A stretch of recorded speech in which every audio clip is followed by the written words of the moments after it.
This is Reasonable Doubt with your hosts, Mark Garrigus and Adam Carolla. Yeah, get it on. Got to get it on. A choice making on a mandate. Get it on. Welcome to the best hour or so in the universe. It's Reasonable Doubt. I'm Adam Carolla. It's Mark Garrigus in parts unknown. Where are you, Mark?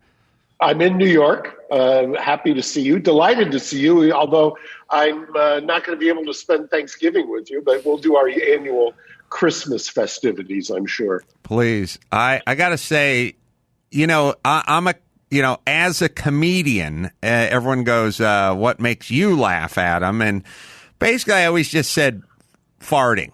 That's what makes me laugh. But I don't crack up that much. You hear me tell a lot of jokes, but I don't really do that much laughing. But when I was talking to you on the phone Sunday night out of Florida at Rob's wedding, I was laughing so goddamn hard talking about I haven't heard you laugh that hard since Christmas. I was laughing so goddamn hard over our hijinks from Saturday night in West Palm Beach. And obviously we have to sift through that wreckage before we get on to legal matters. I think I saw somebody tweet out at you and me that, I'd like to see Adam do a show with 10 shots of Don Julio in him. And I was thinking to myself, without wanting to, reveal too much of our inner sanctum, not only did Adam do a show, you did a triple header on Saturday. Yeah, we did a 4:00 show where we did several shots of tequila, 3 to be exact, I believe. And then we moved on to the bar at the hotel. After that, we did a few more shots of tequila. Then we came back for our Adam Carolla show with the whole crew and did a few more, could have been 5 or 6 at that point. And then at the end of the night, I had to go out and do a stand-up show.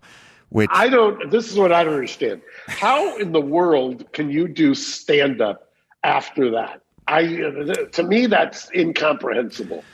Well, it's probably a two-parter to that, which is so there's a gene. I think you have it, although you may have lost it Saturday night, but I have. I left it at the Lost and Founder in the green room. I have a rally gene. Now, some people have a rally gene and some people don't have it. Now, we all know people, and oftentimes the women in our lives, where it's like if they don't get 8 hours sleep, if they have a rough night the night or have to get up or do this or whatever, they'll just call in sick to work. They'll just go, I got a headache. Like I can't do it, And then we all know the guys we grew up with, the guys who would go tie one on all night, go to bed at 5 a.m, wake up at 6:30 and work construction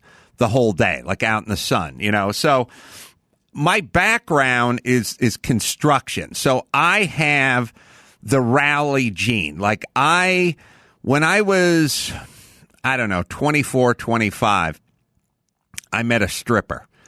And she worked at, Midnight Rendezvous. No, Bob's Classy Lady. I can't think of the name of the place. Anyway, it was just kind of a topless place. It was fairly mild. But either way, she got off work at 2 a.m. She wouldn't get over to my apartment until 2:30. I had to get up at 6 to go work construction. I waited up for her. Wow. Yeah.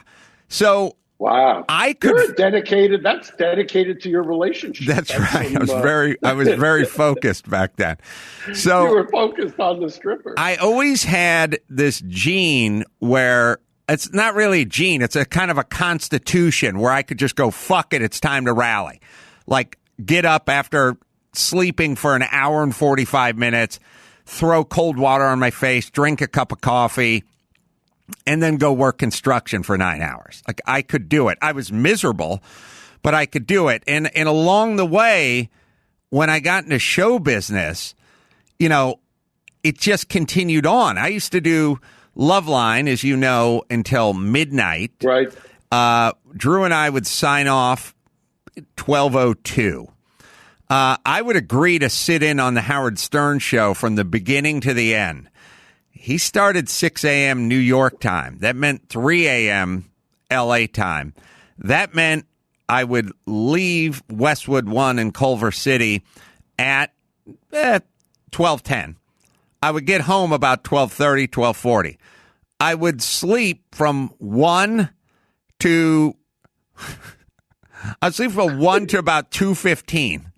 Then I'd get back in my car, drive back to Culver City, and sit in with Stern for the entire 5-hour show. That's unbelievable. Unbelievable. I could do that. I did that a lot. I mean, I had a lot of those days. So when it comes to tying one on the early show or the middle show with you, I had about an hour and a half to get my shit together, and I just used that hour and a half to get my shit together. It's an impressive feat. I was there. I had a front row seat until narcolepsy took over, but that was quite a feat, and I watched it unfold, and it was just mesmerizing. You know, I hate to leave this subject because I'm so fired up about this, but I'm fired up about, I just sent Gary something.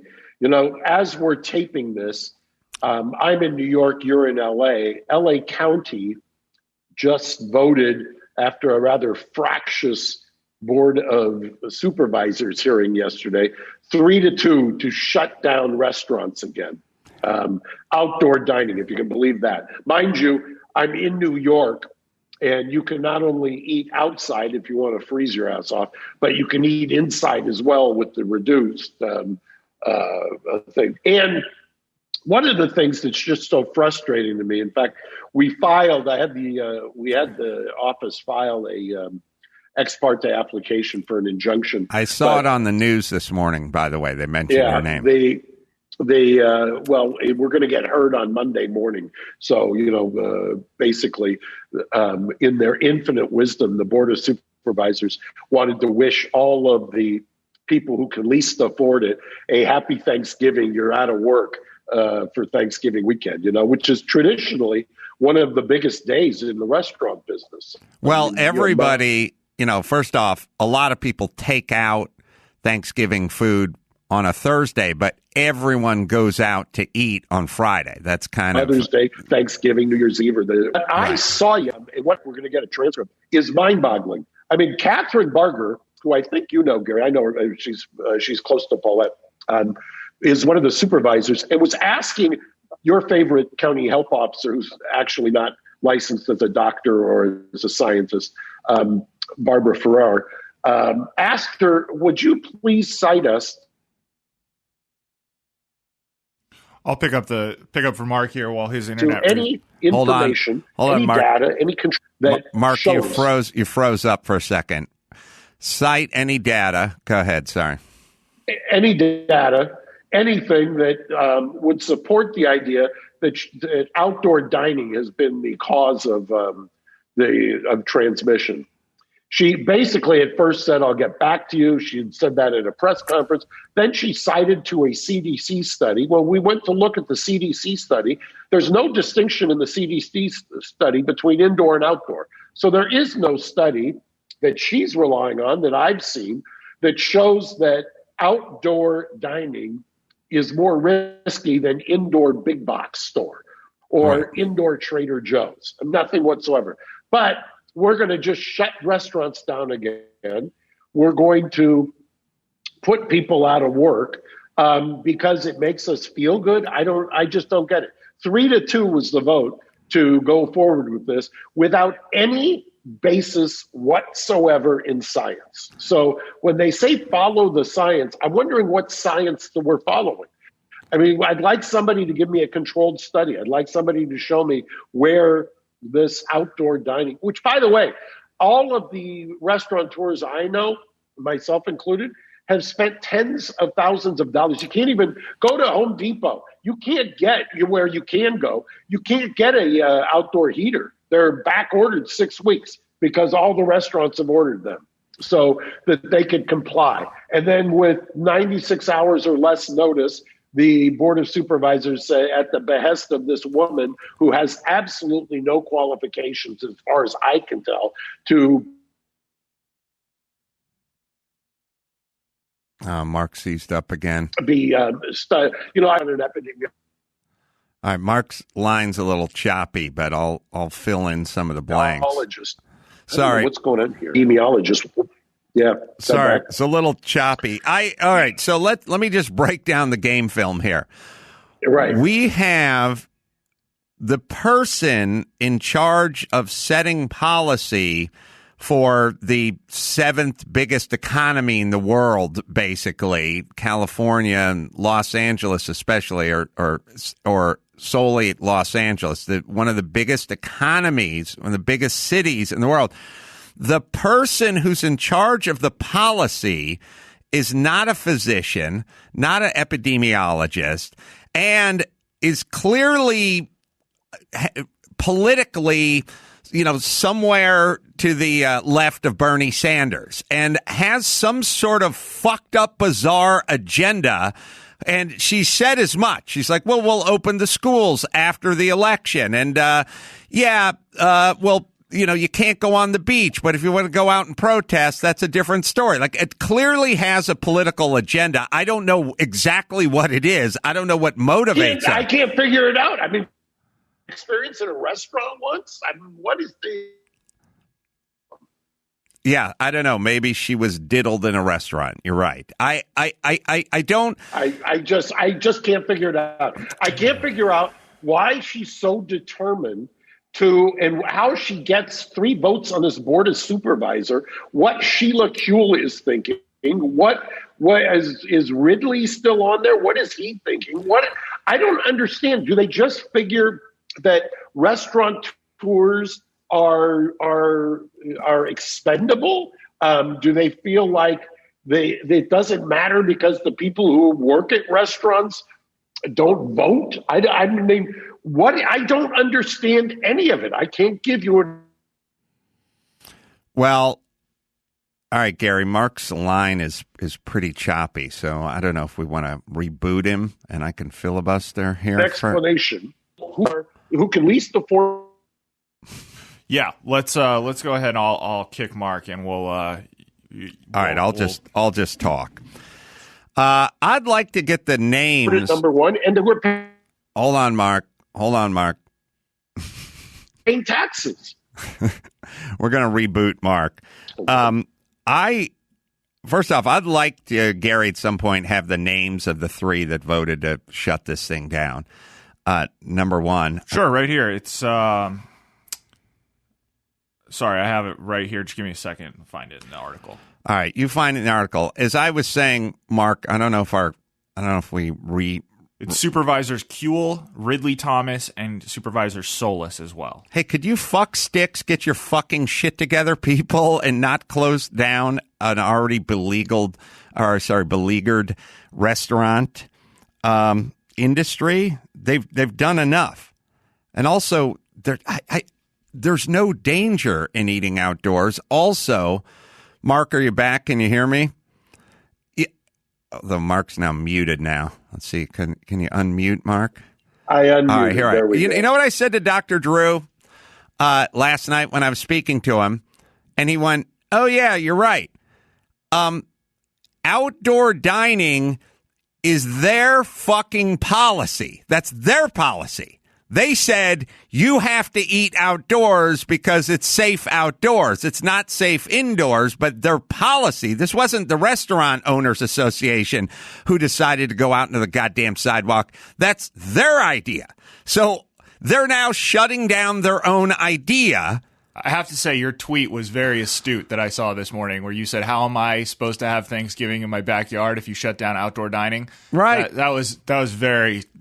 I hadn't made that connection yet. That was very smart. Thank you. It just doesn't It's insanity. I mean, if you had any kind of a rational basis, do you know what the lawyers, the county actually hires a private law firm. Apparently, they don't trust their own law firm, which is called the county council, to respond to our motion or our injunction, if you will. They hire an outside law firm. And this guy, this guy sends over, he wants to see my paperwork. Okay, fine, you can see paperwork. And then makes this statement like, because this is an issue of grave importance to the health of 10 million people. You sanctimonious, piece is sitting in your law firm, billing away at the county. Why you've got a private law firm for the county when we're facing budget deficits is beyond me. And you're going to tell me that the outdoor dining is what's causing the threat to the health of the 10 million people in the county? Outdoor dining, really, that's it. We have no scientific evidence, no study. The CDC doesn't say it. Barbara Ferrer starts stuttering when you ask her about it. But we can just make that decision. I mean, that makes sense to you. But we're going to spend money. By the way, they ran out of the money for the outdoor alfresco city of LA. I don't know where they spent the money because I certainly didn't get any of it. No restaurateur that I know got any of it. Yet they had money that was supposedly set aside for alfresco that they ran out of, but they got enough money to hire private law firms. It's so vexing to me. I get there's certain policies I get because I understand that there's an agenda and there's upside. So I was watching Joe Biden do one of his press conferences the other day, and somebody asked him, New York schools are shut down. There's no study that suggests it's dangerous for the kids to go back to school. This is the teachers' unions shutting down schools because they don't want to fucking go back to work. But there is no science to kids not going back to school. And so somebody asked, from CBS, by the way, asked Joe Biden, what are you going to do about that? Are you going to put some pressure on the teachers' unions to go back to work? And, of course, he laughed and said, why you always got to ask these questions or something. Of course, he had no answers because he's a fucking zero, but he's in bed with the teachers' unions. I get it. They're voting for him. He can't put pressure on the teachers' unions. I understand. That's politics. I don't know what this is. I don't know who benefits here. I couldn't agree more. You piss off. It's almost like a trifecta. You piss off the people who patronize restaurants. You piss off the people who can least afford it, which is the hourly worker who traditionally lives paycheck to paycheck or on tips. And having waited tables for a while in my career, I can tell you that, the tips and the paycheck are what you live off of. And you piss off the entrepreneurs who are the restaurant owners. This is not killing the large chains. This is killing because, McDonald's will still do drive-through. Jack in the Box will do drive-through. Chick-fil-A is still open. What you're killing off are the many thousands of restaurateurs, which are mom and pop operations, which are barely keeping their head above water. By the way, nobody's making money. Everybody's just barely surviving in this COVID environment to begin with. And so I guess it's fine. Just let all of them go bankrupt. Let all of them stop paying their bills. At some point, there is a parade of horribles here that you can say. The landlords who are getting traditionally rent money from restaurants, how do they get their rent money? How is that supposed to happen? The landlords then have to pay a bank traditionally if they've got a mortgage. How's the bank supposed to get their money? I know we just printed a couple of $1 trillion worth of digital currency, but is there anybody tried to figure out what's going to happen when you've got to pay all that back or it's got to work itself through the economic system? Well, I'm not. Why don't we have a panel of economists, epidemiologists, restaurateurs? Like, why don't we put together a blue ribbon panel and make these decisions? Why do we have 5 fucknuts and one crazy witch deciding the future of LA County? I don't get it. These are some of the dumbest people on the planet setting policy for an entire city.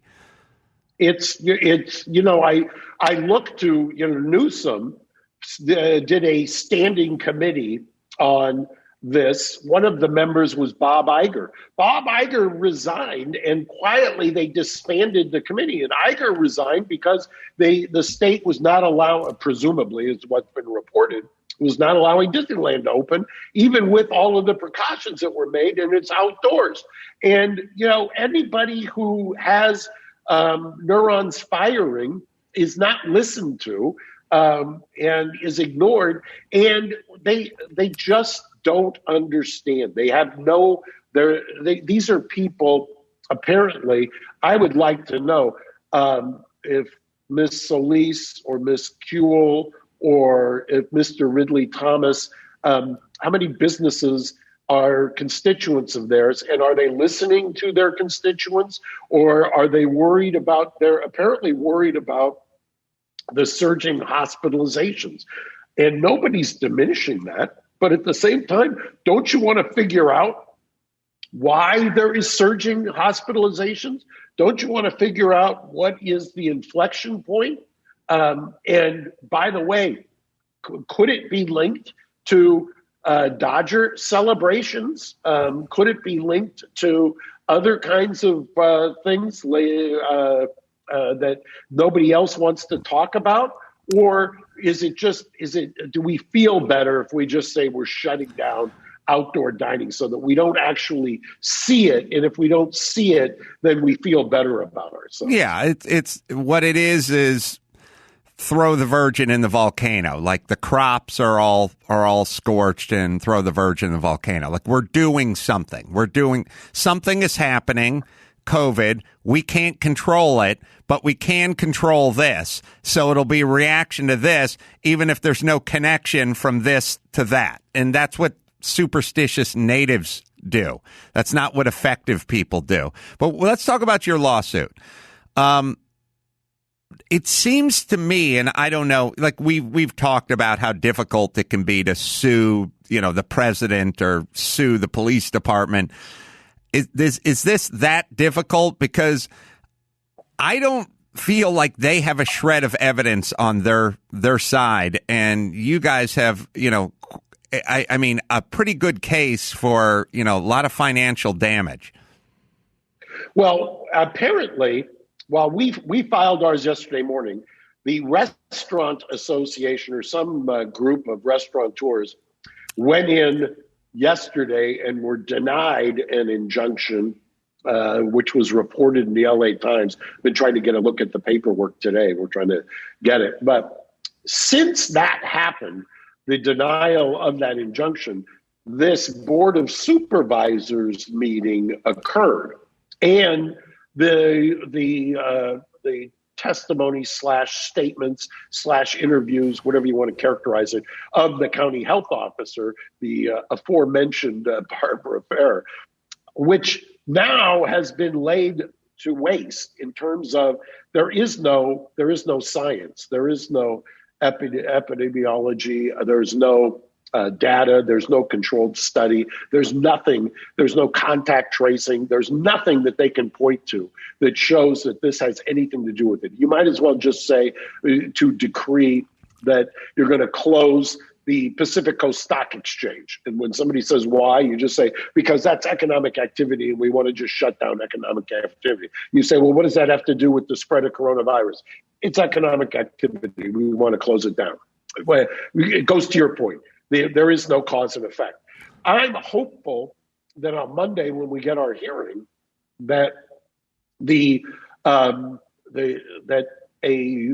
different judge will hear it and say and ask the question, how is this based on any kind of science? How is this not an arbitrary and capricious act? And how are you not doing irreversible harm to restaurants in the county of Los Angeles? And by the way, city of Pasadena and the city council in Pasadena, who's got their own health department, they already said this makes no sense. We're not going along with this. City of Pasadena says apparently there's some people there who understand you just don't do these kinds of crazy things and are not agreeing and not going and not buying into this nonsense.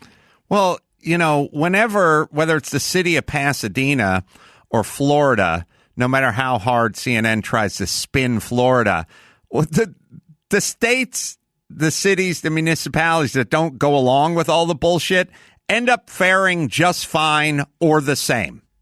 But that's the reality. All the places that shut down, that was all doom and gloom, and Florida and Texas, they end up being the same as all the places that shut down. So the places that, stayed open end up statistically the same as the ones that shut down. So where is the science? And nothing's going to happen in Pasadena. Well, explain it.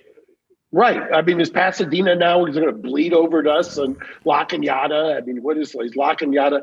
Apparently, I can walk, you can walk. In fact, we do walk to Pasadena from our houses. So we can walk to a place where you can do it outdoors. But when we walk back to La Cañada, you can't go to Gringo Locos, or you can't go to Dona Maria, or you can't go to Dish, because we're in LA County, whereas if we walked to Old Town, you could eat outside. And that I just think that illustrates the insanity of these positions that are being taken. Well, if LA County wasn't, sort of insane, and like I said, a lot of this stuff feels like punishment, and I'm not sure what exactly we're being punished for, but it feels like it's on the border of them evil stepdad, just sort of because I said so kind of thing, or just so you know who's in charge. So when nothing happens in Pasadena, everyone from neighboring cities is going to flock to Pasadena, or I guess, Gary, maybe Long Beach or some places like that. Like Orange County never shut down. Why isn't everyone in Orange County dead? And if they're not dead, then why don't we take a page from their playbook? Why don't we study? So, we tried to shut everything down for months and months and months. Orange County said, go pound sand. We're going to stay open. Good. A little experiment. We'll see how they fare. And then when nothing happens to Orange County, why don't we then learn from that experience? Well, we don't, because that would mean we'd admit we're wrong. Well, you've also had an Orange County resident living his life and coming into your building every single day. So, that's you, right? Yeah. So you get to go to Orange County, and you get to live in Orange County. You get to have a life. Yeah. Right. So, again, it's just wild. I mean, Gary, is Orange County shutting down outdoor dining? It's catch as catch can. Some restaurants are, some restaurants aren't. The ones that aren't really modifying much, and even the ones that are, people are still showing up and packing the patios. There was a wait for the local Mexican joint by my house when I went this Saturday. Outdoor. Right. I'm not sure, I have a theory, Mark. I'll be curious what it is, what you think of it. I was telling it to Dr. Drew, and he was agreeing with it when we were doing our show. I went down to the New Moon Chinese food place, and that poor place, they had a whole tent set up in the parking lot. They did the whole outdoor thing. They had all the plexiglass sneeze guards everywhere. Now the whole outdoor place is torn down. And sadly, when you go inside what was a very nice restaurant, the inside's all torn up now. There's like tables moved as barriers and booths turned over. I've been in there. What they've done to that place is unbelievable. I cannot believe that there's not more civil disobedience. I cannot believe that these restaurants just look, first off, Garcetti is inept. Newsom is inept and a hypocrite.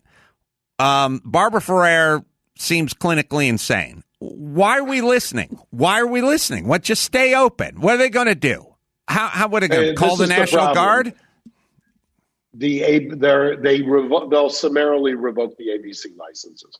Right. The state has that authority. The state will come in. They'll revoke the Alcohol Beverage Commission will come in and revoke. But that's their hammer. If everyone did it at once, if everybody does it, right. Yeah, if everybody did it at once. But the other thing is I'm not so sure that they're going to get the Board of Supervisors also is at odds with the current sheriff. And I'm not so sure this sheriff is going to be carrying out this mandate. It'll be interesting to see what happens as of starting tomorrow and Friday and this weekend. I mean, that's the one thing, it always reminds me of when judges issue orders. Well, the judges issue orders, but there has to be a mechanism by which they can enforce them. It's the same thing with the Board of Supervisors. You issue an order, but the sheriff has to enforce it. It'll be interesting to see if Villanueva actually enforces this or does what the Orange County Sheriff has done, what the Sacramento Sheriff has done, what some other county sheriffs have done across the state, which has said these are unlawful orders. We're not going to enforce them. It's crazy that. Yes. All of the law enforcement, just to button onto that, all of the law enforcement agencies in the cities near where I live, there's like 6 surrounding ones, they all issued statements saying specifically about both outdoor dining and the curfew. We're not enforcing this whatsoever. We're going to focus on crime. Or Thanksgiving parties. None of that either.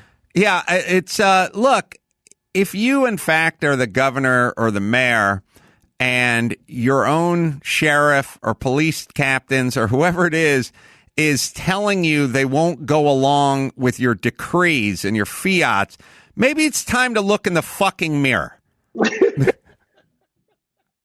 The statements that these law enforcement agencies are putting out are hilarious because if you read them with any sort of an analytical mind, it basically says, be adults. We have crime to focus on. We trust that you will make intelligent decisions for yourself and your family. Don't call us if you see someone out at 10:30 walking their dog. Like it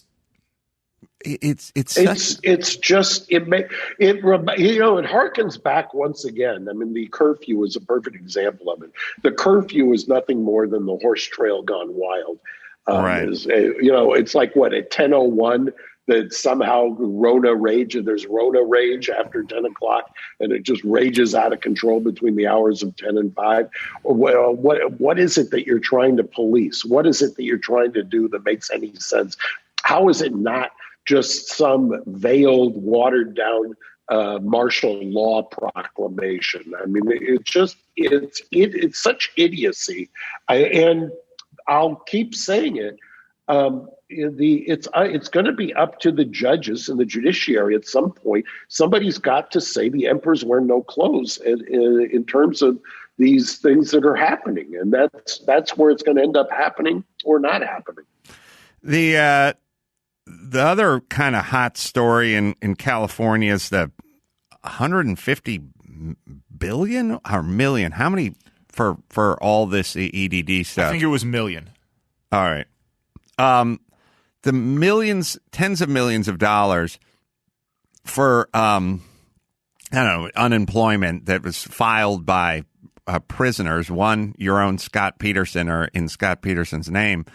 And they sent the money out, millions. I read something that not only Peterson's name, but somebody in the name of Poopy Britches. And then I read some other names as well, and they just shipped it all out. It really makes you as a taxpayer feel good that when you write these checks, that there's zillions of dollars worth of fraud. In fact, there was a press conference with a series of DAs and I think a U.S. attorney as well, asking that somebody do something about it.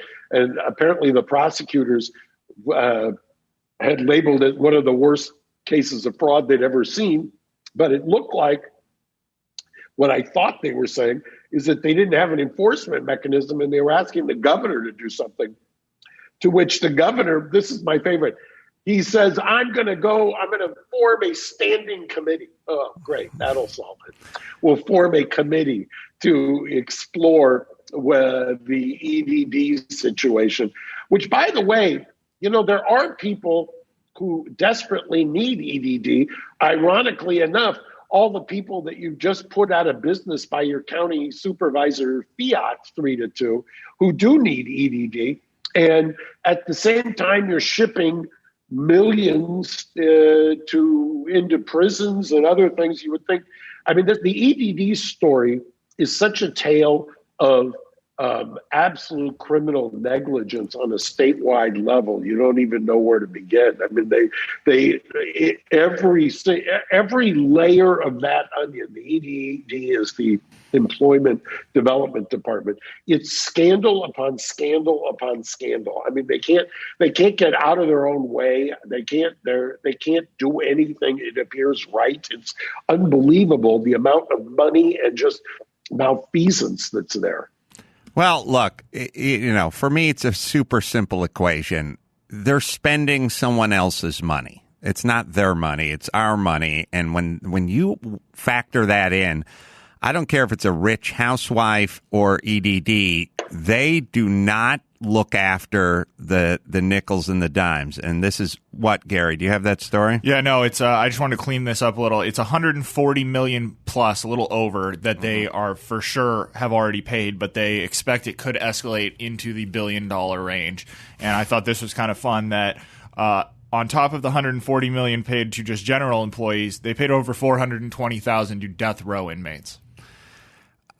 And you have to wonder, did they go to death row inmates, or did people apply for the benefits in the name of death row inmates? Because it looks like people were just applying with names. That was the impression I got from the article. And for a little context, the one you're looking at. For a little context, there are only 700 death row inmates in California. 133 of them claimed this scam. Right, or their relatives did in their name. Sure, but yeah, I suppose being on death row is sort of the ultimate in unemployed. If you kind of you want to get philosophical about it. It reminds me of years ago. I was defending a client who was in contempt for not talking to a grand jury, and when in contempt was in jail, and she kept talking, and the judge kept telling her to shut up, and basically a judicial version of shut up. And then he finally threatened to put her in jail, forgetting that she was already in jail. Well, you're a death row inmate, and you're facing death. I think there would be and I know nothing about Scott's situation here, so I'm not commenting on that. But I would imagine that there's what are you going to do? Threaten somebody who's facing death with further criminal punishment? Well, it makes for a good story if you're death row when you meet a new cellmate and they go, "What are you in for?" And you go, "Unemployment fraud, and I killed my mother-in-law with an axe." So these are strange times. And by the way, if anyone wants to know my politics, I want less government. That's my thing. Whoever's for smaller government, I'm for. I do not know why it's attractive to give the government more power, more juice, more committees, more jobs. I do not know why that is so goddamn attractive to half this country. I cannot figure it out. They've proved themselves to be totally inept in almost every endeavor. Why is that attractive to half this country, Mark? I don't understand why people, I find this with jurors, make a distinction between the government and the prosecution, because the prosecution is basically government lawyers. And why would you think that government lawyers are going to be doing their job any differently than government in any other area? And so I don't understand it. One of the clarion calls of the criminal defense bars for years been, knock, knock, knock. We're from the government and we're here to help. I mean, Nobody who's ever done any criminal defense is under any illusions that the government works well, seamlessly, or without issues. So what's your prediction on your case, and how do you think it'll go on Monday when you present it to the judge? And do you know the judge? I don't know who we're going to get. When you go to writs and receivers, you get one of two people. So I don't know who we're going to get, but I surmise that we'll get a fair hearing. Both judges who are in writs and receivers are fair-minded, one male, one female, and I've done cases in front of both of them, so I'm hopeful. I mean, I just think that we'll develop even stronger arguments over the weekend, because people are going to see that this is really kind of institutionalized nonsense. And if it wasn't for the fact that it's going to impact people, literally impact people. I mean, can you imagine if you're somebody who's been working at a job and you're back and you're finally scraping your back together, and then you're shut down out of nowhere, or you're the person who owns a restaurant in a strip mall somewhere and you were just clawed your way back, or you had borrowed funds to make sure you were back in business, and then you get this kind of death knell. And I mean, people are not going to be able to come back from this. And then I'm just hopeful that somebody will wake up and do the right thing. If you guys are successful, how's that going to affect the policy? I think if we're successful, then it'll force them into revising the policy. And I'm also hopeful that one of the three has a epiphany between now and Monday.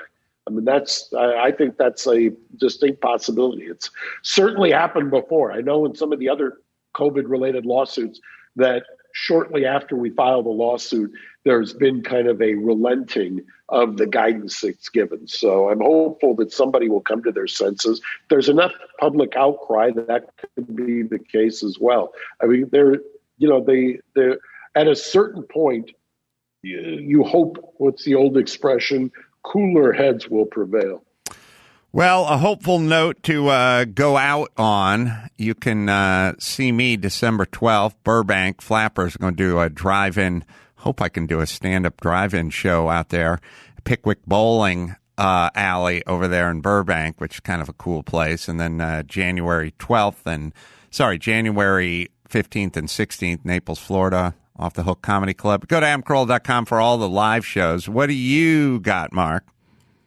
Well, we don't have 10E, and we don't have Engine Company, and we do have the Capri, I think, is still open in Southampton in New York, but that's, we're struggling to keep everybody employed at least until next week, so maybe we'll do some to-go orders or something in the interim, and Thanksgiving kits out of Engine Company.